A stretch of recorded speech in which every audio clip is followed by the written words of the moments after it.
مرمرات روس 3 فيروسات اب HIV اتي نيدس ጠንቂ ዝኾነ ቫይረስ ምስ ምትኳር የለሊ HIV ሓደ ንመከላኸሊታት ኣካላትና ዘጥቅዕ ቫይረስ ኮይኑ ብፀወታዊ ርክባት ወይ ብደም ይመሓላለፍ እንድሕርቲ መርመራ ኣውንታ ኮይኑ ብዛዕባ እቲ ውፅኢት ርግፀኛ ንምዃን ግድን ንመርመራ ደም ክትከዱ ኣለኩም እንተደልየኹም ሓደ ወለንተኛ ወይ መንጎኛ ንሓደ ክኢላ ሕክምና ንምርኣይ ከሰኒየኩም ይኽእል እዩ ከምኡ ድማ ንኩሉ ሕቶታትኩም ንምሕታት ኣብ ብምሉእ እቲ መስርሕ ብዝሰልጠነ ሰብ ንኽስነዩን ናብ ኣገልግሎት ሓበሬታ ኤድስ ብናፃ ኣብ 0800 ክድውሉ ትኽእሉ ኢኹም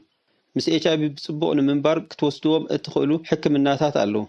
ሕክምና ክትወስዱ ከለኹም ፅቡቕ ጥዕናኹም ክምለስን ከም ንቡር ክትነብሩ ክትሰርሑ ስፖርት ክትፃወቱ ክትወፁን ትኽእሉ